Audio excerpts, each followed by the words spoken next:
The views, thoughts, and opinions expressed on the Nova Society are those of our guests and panel members and do not represent the views, thoughts, and opinions of any institution any member of the Nova Society is associated with.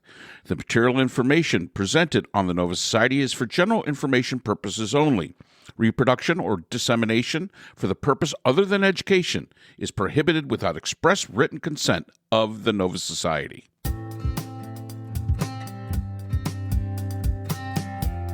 We'd like to welcome everyone back to the Nova Society, and today we answer another email from a listener who is asking us about the return of Steve Bannon and our predictions as they relate to the upcoming presidential debate between President Joe Biden and former President Donald Trump. And during our conversation, Scott brought up a news item that had just been posted while we were talking about green cards and community colleges, and we're going to be talking quite a bit about that, so let's listen in.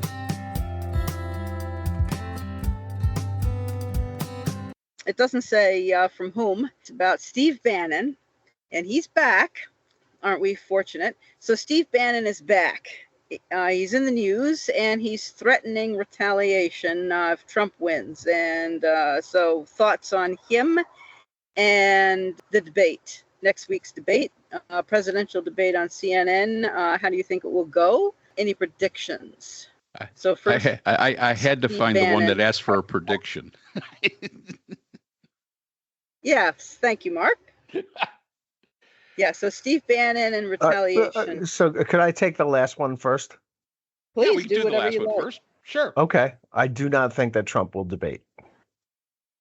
Okay, you think he's going to, what will the reason be? Oh, I have no idea, but it'll be, whatever it is, it will be bullshit. No, I don't think he'll debate. That's okay. My first prediction. If okay. I suppose I've already been invited to go somewhere to watch the debate, which will be a first for me. So as people look at this as an entertainment event and not a political event, as far as Bannon is concerned, I think the rule of thumb has to be, do not dismiss what these people are saying. They mean it. You take them at their word. They're going to do what they say they're going to do. There won't be anybody to stop them. If we allow Trump back into office, there will be nothing to stop him. Well, my only comment is I hope where Scott's been invited to has scotch and cigars available, because there's no way you would get me to sit through it without at least something as an incentive to be there. Interesting prediction, Trump won't debate. I don't know that I'm really believing that one. I've been wrong before, once or twice. If Trump doesn't debate, does he drop out just before you get started, Mark? Just as an added pointer, because I've wondered this before as well. If Trump doesn't debate, does he drop out at the last second? Oh, I can't go on. I tripped over my tie or whatever the excuse is. Does he back out and then Biden goes on by himself and answers questions? No, I don't think so. Is the whole thing canceled?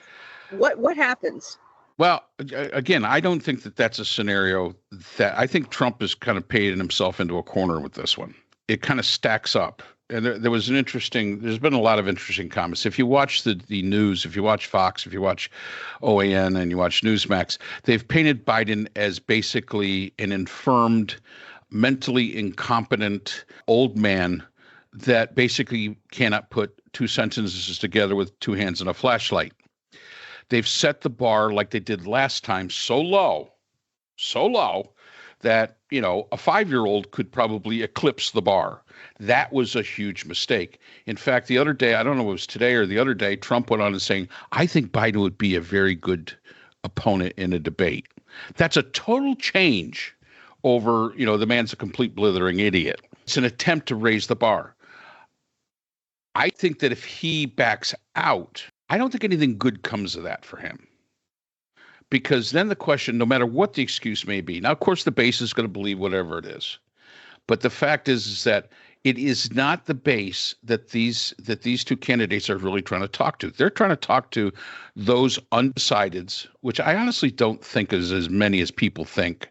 I think they just don't express their opinions, and those independents. And again, I don't think there are too many of those that are undecided. I just think they're keeping their answers close to the chest. Would this debate in any way impact the election? Well, yeah, Biden goes out there and basically can't remember his own name. That's bad for Biden. But the debate is set up to be better than it was the first time that they debated, where Trump constantly was interrupting. Now they're going to turn mics off and all this kind of stuff, which might help. Who knows? We'll see. But again, for Biden, he just has to go out and put on a good showing to beat the expectations that have been placed upon him. And I think he's okay. I think he would be absolutely fine. Trump, if he backs out, I honestly can't see where that benefits him at all. Although I can't see, if Biden beats expectation, how that benefits him at all.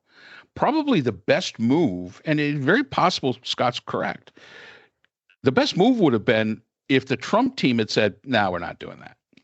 We're going to let the message be spread by our sycophants. We're going to let that be spread by Fox. We're going to let them show the fake pictures of Biden standing out in a field, edited but he was actually doing something there, but it made him look like he was standing out there just, hanging out, like looking all over the place. No, that's not what he was doing. And it was fake. But if they had just said, no, we're not going to engage into this. First of all, because Trump is his own worst enemy. They were talking about the coin flip. Biden decided he wanted to be on the right side of the podium. That's where he's more comfortable. That allowed Trump to speak last. And, there was a lot of discussion about Trump speaking last. Is that a benefit? It is not. I think every time Trump opens his mouth, he alienates more people, just like he did in the debates when he was always interrupted and seemed petty and seemed, rude and seemed. I think that still carries over. So in many ways, that could hurt him as well. I cannot foresee this debate again unless Biden comes out and can't remember his name, falls down 4 times, getting up to the podium. I can't see this helping Trump in the least. This only has bad karma for the Trump campaign. And I think Scott may be absolutely right. He may at the last moment say, no, I'm not going to do it. I don't know if that would hurt him more than if he actually goes on. Biden comes out and is on caffeine or whatever. I don't care. And basically blows him away like he did at the State of the Union address. Beats those expectations and, makes Trump look like a very small, weak, petty man. Again, it's a political calculation, and I think whoever said yes, we want to do the debate thing. It's kind of like Trump when he said, "I want to testify." Well, the really smart people in the room said, "You really can't do that because if you do it, you're gonna screw yourself even worse than you're already screwed." I think that whoever is running the Trump campaign should have went to him and said, he always said, "I want to debate Joe Biden." They probably should have said, "Yeah, maybe not such a great idea." Right. The guy's got 50 years of experience debating in the world's greatest deliberative body, and why would you want to debate somebody who can do that? Look, you mentioned that Trump always undercuts himself whenever he speaks. He's his own worst enemy. Apparently, Trump was talking in another podcast, and I don't want to plug another podcast, but this is called the All In Podcast, and.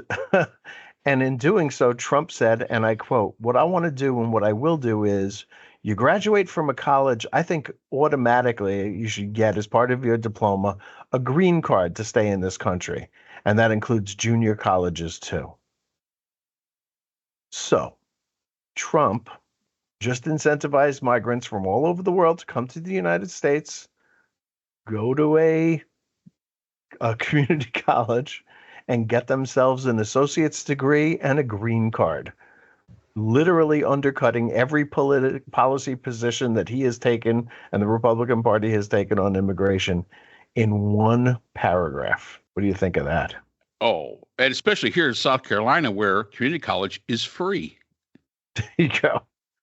So you just have to show up for a year and a half, get your associate's degree, and you're in. I'm pretty sure conservatives all over America's heads are exploding right now from hearing that. Oh. Well, that's an interesting, yeah. Huh. I had not heard that, but yeah, It just happened. Well, that's probably why I haven't heard it. That's amazing because, like I said, here in South Carolina, community college is free. It's paid by the South Carolina Education Lottery. So his press secretary has now clarified the former president's proposals, saying that they will also include the most aggressive vetting process in U.S. history to exclude all communists, radical Islamists, Hamas supporters, America haters, and public charges. I don't know what that means. After such vetting has taken place, can we allow people to go to community colleges, get an associate's degree, and staple a green card to it? Lovely. So in other words, they're going to put political officers in community colleges that will vet all students. That's an interesting. That's communist, Russian communist level kind of activity. I mean, I have to wonder where this came from. Obviously, I don't have context here. I wasn't listening to the podcast, so I don't know how this even came up in a conversation. But it is the greatest boon to immigration that we've ever seen in this country, in the history of this country. All you have to do is go to community college, get yourself an associate's degree, and you can stay. Is there a person in India or China who doesn't think that they can get an associate's degree in the United States of America? Come on. Well, and let's face it, now that makes it, instead of applying for asylum, you can apply for an education visa. That's right. And as long as you've been accepted into the school, they'll let you in. So you don't even have to bother with that idea of, I want to claim asylum or I'm just coming over. All you have to do is go online, apply to a community college, get accepted, and they have a department that will help you get that education visa to get in. And then all you have to do is show up to class, don't drink too much beer, right? Pass, get your associate's degree, and now you're an American citizen if you so want to be. Or, well, you get your green card if you so want to be. Yeah, thinking back to the footage of January 6th, I wonder how many of those people had associate's degrees there, because they're going to be really angry with their 12th grade education or their GEDs that that hardworking immigrants get 60 hours of college credits and can get jobs as their supervisors legally in the United States. I think this is a big deal. Again, Trump lives like 5 minutes at a time, and he'll basically come out and say that he never said this, even though it's going to be on tape and it'll be all over the place, in about an hour from now. This is like pretty incredible. Yeah, and let's face it, once those immigrants get their associate's degree and their green card, they're not going to be out picking tomatoes. No, they are not. So you're right. All those January 6ers with their 9th grade or 12th grade education, guess what? Get ready. You're going, because industry now is going for education. Education is a big deal. Especially community colleges should really worry them, because in the community colleges, they teach skills. Mm-hmm. I mean, the community college here teaches welding. They teach, those kind of real-time working skill kind of things. And they're good, high-paying. A welder makes a pretty doggone good living. The Spartanburg Community College, tractor trailer driving. So these are all fairly well paid. So if I got my associate's degree to be a tractor trailer driver, I'm sure as heck not going to be out there picking the tomatoes. So those people if this policy was to ever come into effect, guess what? Your tomatoes are going to go up. And the only ones that can afford it are probably the tractor trailer drivers and the welders and everybody else, and the heavy equipment operators that went to community college, got their green card, by the way, for free. And there you are. If you think you were in the bottom of the barrel before, now you're really on the bottom of the barrel. You've just been, and again, I come always back to it. Everybody in that level that is Trump supporter, and you see them all the time, they think that this is going to elevate them. We're going to elevate our status. And the fact is that if this doesn't show that your status is really in danger by the guy you like so much, because eventually they come after you. Hey, at least he said he won't tax their tips. So when they're working at Denny's or something like that, the MAGA people will be able to keep all of their tips without paying taxes on it, as the new immigrants who have jobs that are much better than the ones they could get with their associate's degrees will give them a good tip, I'm sure. I don't know if this is a game changer in the other way too. Now that I think of it, does this mean that that Hispanics will vote for Trump because he's catering to them? I taught at Bronx Community College and Kingsborough Community College in Brooklyn, and we had a fair amount of, I would actually say almost the majority of my students were from other countries, and English was their second language. Of course, the rest of them were strippers. But so it is interesting. It's an interesting ploy on his part, and I wonder if MAGA goes along with him and says, yeah, get your associate's degree and you can stay here. The way they did with the when they found out that he wears diapers, said that diapers are for real men. Real men wear diapers. Every time I see that, when the thing about the diapers, all I can think of is the old Saturday Night Live when they had the diaper commercial, the parody of the diaper commercial. Oops, I crapped my pants. Oh, it is so classic. It may be a game changer. Who knows? This may absolutely be a game changer. But then again, that would require people to think it out, like we have, of what it might mean. And I don't think there's very many MAGA people that can follow the logic of how, they can't do the point A to point B. And it may sound like we beat up on MAGA people, but the fact is that you deserve it. I mean, I'm sorry. You truly do deserve it, because you don't think things through. And this policy was not a well thought out through thing. I would really be interested. Now, that came out today, Scott. Yeah, just today. Like while we were on this call. Let's hear what Lindsey Graham says about this one, or Louis Gohmert, Space Laser Taylor Greene, or Boer. Well, let's hear what they have to say about this. Are they all in on this? And if they are, they're hoping that their constituencies, the good, fine people of Dalton, Georgia, are not thinking in the terms of thinking the whole thing through, and that's a shame. Very, very interesting, Scott. I'm glad that you heard that. No, I hadn't. I wasn't aware of that. Who could believe that? That was going to happen. It's very interesting. Any more words on Bannon?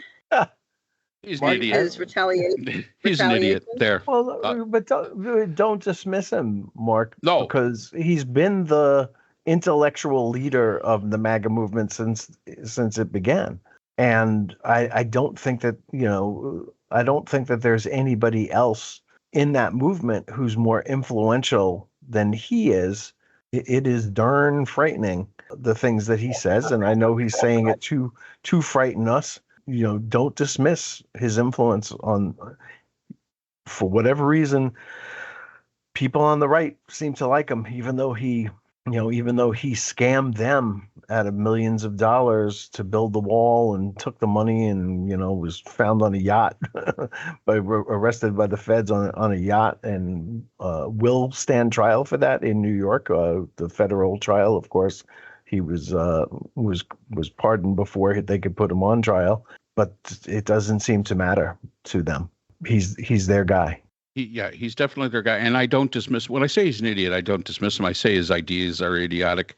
And yes, he has great influence, equally as influential as let's say, Rush Limbaugh was in his time. He's far more charismatic than Stephen Miller, who that's really, a tough bar to clear. Well, yeah, that is a tough bar to clear. And I don't dismiss him. I totally agree with you. You got to take him at his word, that's what they want to do, and believe it when they say it. But that doesn't change the fact that some village in the United States is missing their idiot and would like him back, because his ideologies are so out there. And to those of you who are listening who are Trump supporters and think that Trump somehow created a good economy, I have bad news for you. That economy existed in Obama's second term. There was no difference between what Trump did and that created a good economy. Obama was the one. It took a long time. It took his entire first term and a good part of his second term. But the second 2 years of Obama's presidency, the economy was in really good shape. And Trump managed to keep that going for almost 3 years before he cracked it. And in his fourth year, of course, destroyed it. So just point that out to you out there if you're still out there thinking that anything Trump did created that economy. Incorrect. I think that's it, Brooke. Yes, so thank you. Thank you both very, very much. And thank you to our listeners. You are very, very welcome. And we will see you again next time. All right, guys. Great. Enjoy the weekend. Take care. Yes, you too. You too. Thank you. Yes. Take care. So that's all the time we have for today's episode. The Nova Society is a production of the Phoenix Research Institute. We'd like to thank our sponsor for this week's episode, the Phoenix Research Group, an independent research consortium offering social issue solutions to NGOs and international government agencies through multidisciplinary, nonpartisan, and unbiased research. We'd also like to thank our podcast partners, Buzzsprout, who hosts the Nova Society, Audacity, our editing partners, Podkite, who does all our analytics, iHeartRadio, where people get their music and podcasts, Apple iTunes, the largest source of music and podcasts on the internet, Spotify, the most popular source for the Nova Society. The Nova Society is available on all these and other quality platforms mentioned in our description. We'd like to thank our listeners. Without you, the Nova Society would not be possible. If you have a comment, a question, or would like to be a guest on the Nova Society, we can be reached at nova.society.podcast@gmail.com. Always remember, the power of society is knowledge. So for Dr. Scott Gershworth, Dr. Priscilla Hobbs, Dr. Brooklyn Ann Weldon, and all of us here at the Nova Society, I'm Dr. Mark Bound. Be well, and we hope to see you again next time.